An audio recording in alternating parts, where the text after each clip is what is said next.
अच्छा असद उमर साहब, आपका जो ज़ाती एक्सपीरियंस रहा इसमें वो कैसा रहा है? क्योंकि बहुत से जो बड़े बड़े पॉलिटिशियन हैं, लीडर हैं, उनसे बात होती है और मैं उनसे पूछता हूं कि आप खुद इसका शिकार हुए हैं, आपने इसका सामना किया है, तो उसके बाद आप कितनी एहतियात करते हैं? तो आप अपना एक्सपीरियंस क्या बताएंगे? क्योंकि आप भी काफ़ी एहतियात करते थे लेकिन इसके बावजूद आप इन्फेक्ट हो गए, अब आप रिकवर कर गए अल्लाह के फजल से माशाल्लाह।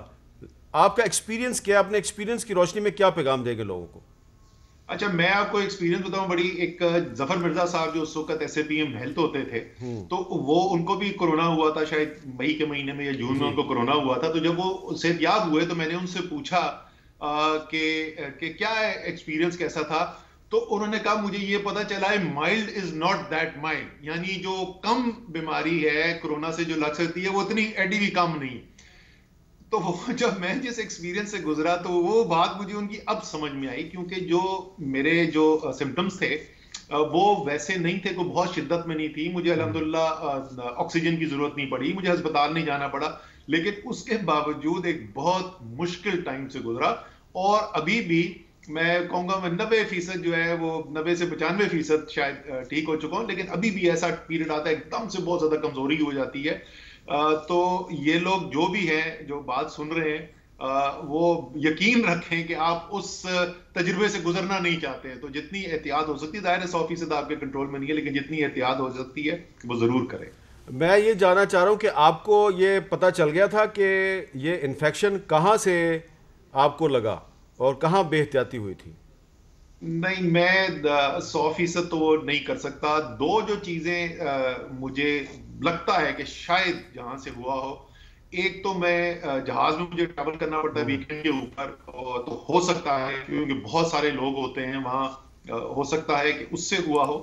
और दूसरा, हल्के के अंदर मेरे एक फौतगी हुई थी तो मैं लोगों के पास गया था, तो उधर कमरे में बहुत ज्यादा लोग एक वक्त में मौजूद थे और उनमें से कई ऐसे भी थे जिन्होंने मास्क नहीं पहना हुआ था। वो एक दूसरी चीज जहन में आती है, लेकिन मैं आपको ये यकीनी नहीं बता सकता कि किस कहाँ पे लगा था। मुझे तो किसी ने ये भी कहा कि यार हमारा तो यकीन ही उड़ गया, आप तो हमेशा मास्क पहनते थे, इतनी एहतियात करते थे, फिर भी आपको लग गया।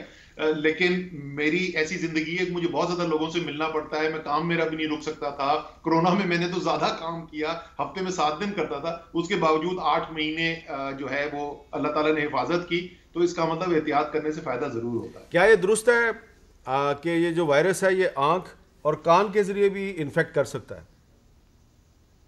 जी, ये आपके मुंह से, कान से, आंख से, ये जितने भी हमारे ऑरिफिसेस जिसको अंग्रेजी में कहते हैं, उनके साथ हो सकता है। तो अगर आपने किसी से हाथ मिलाया है जिसको कोरोना है और आपने उसके बाद वो आंखों पर मल लिया या कान में लगाया या मुंह के अंदर, तो उनसे भी आपको लग सकता है। और उसके अलावा जो दूसरी चीज जिसकी वजह से ये इतना ज्यादा फैला है, जिसको ड्रॉपलेट्स कहते हैं, यानी कतरात जो हैं उसके, वो हवा में भी रह सकते हैं कुछ अरसे के लिए, फिर वो नीचे सेटल कर जाते हैं। लेकिन तो अगर एक कमरे में है तो वो वो फैलते हैं कतरात।